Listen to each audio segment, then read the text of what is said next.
एक गांव हुआ करता था। उस गांव में एक बहुत बड़ा पुराना बरगद का पेड़ हुआ करता था। उस पेड़ में रहती थी एक चुड़ैल। पास ही में एक छोटा सा गांव था और उसी गांव में एक घर हुआ करता था जहाँ पे एक ब्राह्मण ब्राह्मण रहा करता था। ब्राह्मण, उसका मम्मी और उनकी पत्नी के साथ। वो लोग बहुत ही सुखी थे। अपने जीवन में उनको हर सुख मिला। बस अब क्या, इस पेड़ के पास हम आ जाते हैं। इस पेड़ में जो चुड़ैल रहती थी ना, वो चुड़ैल बहुत ही दुखी थी। क्यों? क्योंकि उस चुड़ैल को वो सुख चाहिए था जो एक वैवाहित महिला को मिलता है। उन्होंने आज तक ये सुख कभी पाया नहीं है अपने जीवन में। वो हमेशा यही सोचती थी कि कैसे मैं उस ब्राह्मण के घर पे मैं बीवी बन के मैं जाऊंगी। मुझे वो ब्राह्मण बहुत अच्छा लगता है। मुझे उसके घर में जाना है। बस कैसे मैं जाऊं उस घर पे। यही सोचते सोचते उसका दिन जाता था। और क्या, एक दिन उस चुड़ैल को एक बहुत बड़ा एक मौका मिल गया। क्या मौका? चलिए देखते हैं। यहाँ पे सास और बहू के बीच बातचीत हो रही है। सास: अरे बहू रानी, हमारे खेत में ना हमारी गाय बंधी हुई है। उसको लेके आना है वहां से। देखो शाम हो गई है। रात होने से पहले ही उसको लौटा के घर लेके आना है। और सुनो, जाने से पहले अपने बाल को खुले खुले मत छोड़ना, क्योंकि वो जगह बहुत ही सुनसान है और डरावना भी है। तो तुम अपने बालों को बात कर ही जाना, ठीक है? बहू: हाँ माँ जी, मैं बाल बात के ही जाऊंगी, आप चिंता मत कीजिए।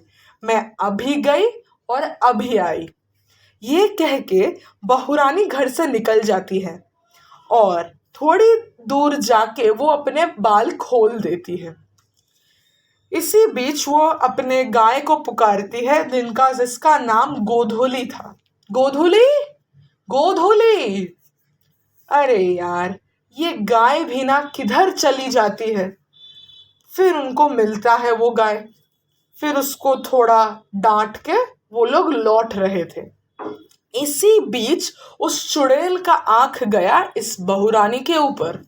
चुड़ैल ने कहा, ये मौका आज हाथ से नहीं जाने दूंगी मैं।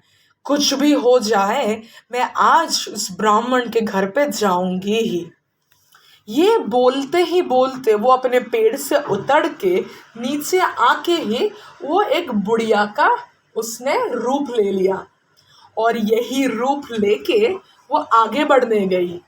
अरे, कौन जा रहा है वहां से? बहुरानी बोली। जी, मैं तो मल्लिक परिवार की बहू हूं। आप कौन?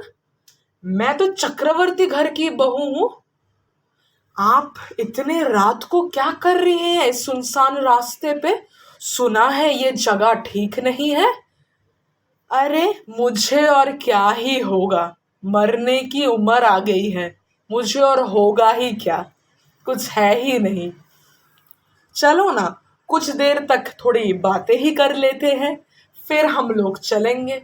नहीं नहीं माँ जी, हमको अभी घर जाना होगा, क्योंकि घर अगर हम नहीं जा पाए, उस रात हो रही है, तो हमारे घर पे जल्दी ही मुझे आना पड़ेगा। ये बोलते, अरे रुक भी जाओ बहू रानी। बात करते करते, यही बात करते करते कब वो उस बरगद के पेड़ के नीचे आ गए, उनको पता ही नहीं चला। अचानक से उस बुढ़िया ने बहुरानी को बोला, अरे सुनो, तुमने क्या कभी उस चुड़ैल को देखा है? पता है वो कैसी दिखने में है? ये सुन के बहुरानी बोली, नहीं, मैंने उसको कभी देखा नहीं है। बस सुना है कि वो दिखने में बहुत डरावनी है। उसको देखने के बाद हाँ, खून ठंडे हो जाते हैं, इसीलिए मुझे बहुत डर लगता है। ये सुन के बुढ़िया हंसने लगी। वो तो सच कहा तुमने, देखकर तो बहुत डरावनी है। और हाँ, खून भी ठंडा पड़ जाता है। एक चीज में गौर कर सकती हो, क्या चुड़ैल दिखने में ऐसी होती है? ये बोलते ही वो अपने असली रूप में आ गई, और जैसे ही बहू ने उसको देखा वो भागी तेजी से। और जितना तेज वो भागने गई, अचानक से चुड़ैल का हाथ लंबा हो गया और उसने उसका सर का बाल पकड़ के उसको हवा में घुमाना शुरू किया। इतना घुमाया कि बहू बेहोशी हो गई, और उसको तंत्र मंत्र से उसको एक गोला बना दिया। गोला बनाने के बाद उसको उसी बरगद के पेड़ में उसको छुपा के रख दिया, और कहा, अब से तुम यहां ही रहोगी, और ये तुम्हारे जीवन मैं जीऊंगी। अब तुमको चिंता करने की कोई जरूरत नहीं, तुम यहाँ शांति से रहो। ये बोल के वो गायब हो जाती है। अचानक से जब वो घर पहुंचती है, वो देखती है उसकी सास चिंतित खड़ी हुई है दरवाजे के सामने। इतना देर क्यों? अरे सास, क्या ही बोलूं, ये गोधूली भी है ना, बहुत थका दिया। इसके साथ मैं कैसे लड़ूं? ये भाग गई थी, इसको मतलब दौड़ते दौड़ते इसको मैं लेके आई हूँ। बहुत थक गई हूँ माँ जी, मैं इसको उस घर पे उसको बांध के आती हूँ, आप अंदर जाइए। वो गाय को बांध के अंदर जाती है और अपने माँ से पूछती है, कुछ काम है क्या घर पे? तो मैं कर देती हूँ। तो माँ जी सुन के बोलती है, हाँ थोड़ा बहुत काम तो है, देख लो तुम थोड़ा। जैसे ही उनकी मम्मी सोने के लिए गई अपने कमरे पे, उसी बीच चुड़ैल ने क्या किया, सारे घर के काम, मसाले कूट के रख देना, सब्जियां काट के रख देना, फल काट के रख देना, लकड़ी पेड़ से तोड़ के आन रखना, सारा घर का काम जितना भी हो सके सब उन्होंने एक चुटकी में कर दिया। अब ऐसा कुछ दिन तक चलता रहा। किसी को कोई समझ में नहीं आया कि माँ जी को एक दिन लगा, अरे हमारी बहू रानी तो बहुत काम कर रही है, बहुत अच्छी बात है, काम करना भी चाहिए। एक दिन सास और बहू दोनों बैठ के खाने के लिए बैठे।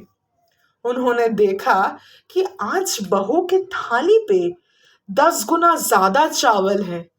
हाँ, ले ही सकती है, काम भी जितना कर रही है लेने लायक ही है।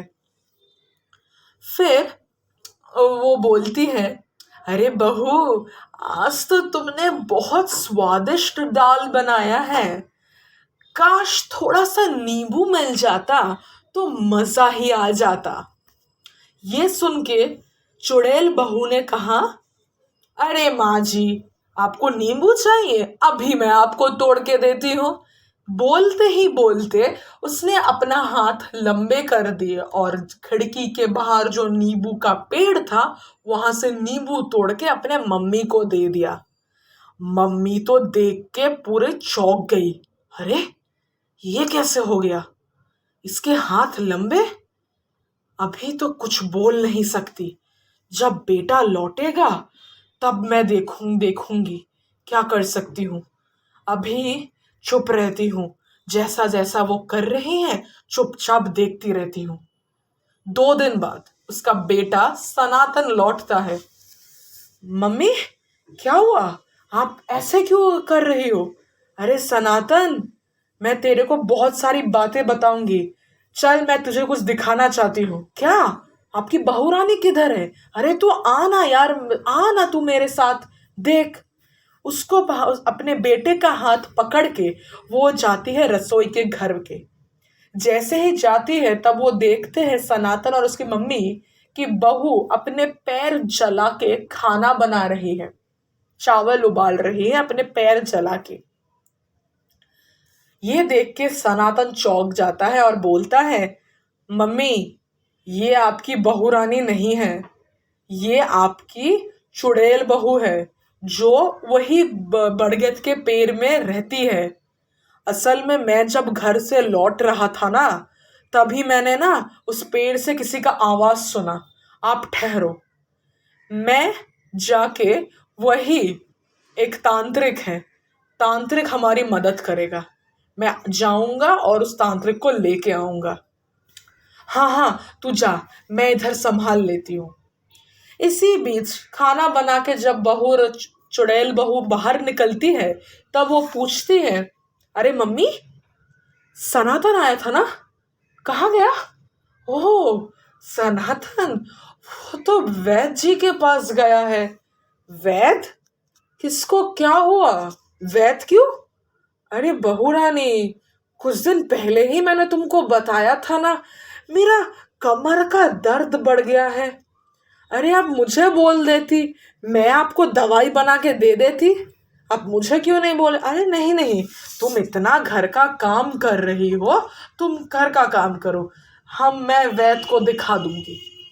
ऐसे बीच वो सनातन उस तांत्रिक के पास जाता है जो एक शमशान घाट पे रहता है। शमशान घाट पे वो तांत्रिक अपने तंत्र मंत्र कर रहा था।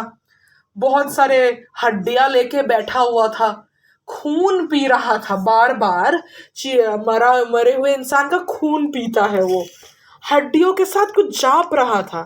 इसी बीच वो सनातन उसके पास जाके बोलता है, बाबा, बाबा, बहुत दुविधा में हम यहाँ पे आए हैं, हमारी यहाँ पे संकट बढ़ गई है बाबा।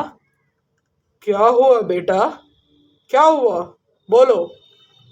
बाबा, हमारे घर पे एक चुड़ैल आई है, उसने मेरी बीवी को बरगद के पेड़ पे रख दिया है।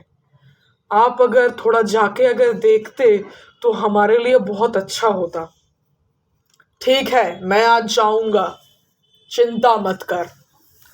ये बोलते ना बोलते सनातन जैसे उस तांत्रिक को पीछे के दरवाजे से उसको अंदर लाया, तभी बहू ने देखा कि अरे माँ जी, ये तो कोई वैद्य नहीं है, ये तो तांत्रिक है। तांत्रिक क्यों? घर पे तांत्रिक किसको चाहिए? ये सुनते ना सुनते माँ भाग के दरवाजा बंद कर देती है। ओ, अरे तो तू ही है बहू? हाँ, तू ही चुड़ैल है। मैं चुड़ैल? अरे नहीं नहीं नहीं, मैं तो इस घर की बहू हूँ। बहू है? यही कह के तांत्रिक जला हुआ हल्दी और थोड़ा सरसों उसके ऊपर फेंकता है। जैसे ही फेंकता है, उसकी आंखें लाल होने लगती हैं और वो अपने असली रूप में आ जाती है और आके ही हंसने लगती है। और वो गुस्से में आके बोलते हैं, अच्छा अच्छा, तो तू मुझे हराएगा, देख अब मैं क्या करती हूँ तेरे साथ। यही बोलते ना बोलते तांत्रिक और उसके बीच एक युद्ध हो गया। तांत्रिक ने एक बहुत बड़ा एक गोला बना के उस गोले के अंदर उस भूत को डाल दिया। डालने के बाद वो बोला, बहू रानी किधर है? तू क्यों आई है यहाँ पे, बोल। ये तो अचानक से उसका पूरा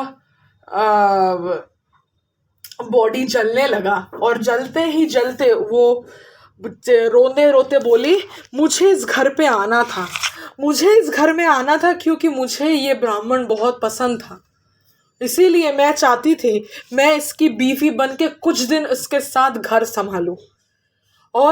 और मैं आज पकड़ी गई हूं आपके सामने। और मत मारिए, बहुत जल रहा है मेरे बदन पे, मत मारो। ऐसे ही तांत्रिक उसको सरसों देता रहा। मैं बहू रानी को लाऊंगा, बहू रानी को ला के दिखा तू घर पे। हाँ हाँ, मैं ला रहा हूँ, मैं ला रही हूँ, छोड़ दो मुझे, छोड़ दो, बहुत लग रहा है मुझे, छोड़ो। जैसे ही तांत्रिक ने छोड़ दिया, तभी वो अपने जादू से वही गोला उस पेड़ से निकाल के यहाँ पे लाई और उसको बड़ा करके वो उसको बहू बना दिया। और बहू तब बेहोश थी। चली जा यहाँ से। हाँ हाँ, मैं तुम्हारी बहू को ला दी हूँ, मैंने ला दिया तुम्हारी बहू को, मुझे छोड़ दो, मुझे छोड़ दो, मैं तुमको छोड़ दूंगा। जाने से पहले यहाँ की नीम की जो पेड़ है ना, उसको फेंक के जाना। हाँ हाँ हाँ हाँ, मैं नीम की पेड़ में मैं फेंक के जाऊंगी नीम का पेड़। हाँ हाँ। जय। और दूसरे ही दिन वो चुड़ैल ये शहर छोड़ के जाने से पहले नीम का एक डाली फेंक के चली जाती है। और क्या, तब ब्राह्मण और उसके परिवार सुखी रहने के शुरू हो गए। आशा करती हूँ ये कहानी आपको बहुत अच्छी लगी होगी। हाँ, शुक्रिया।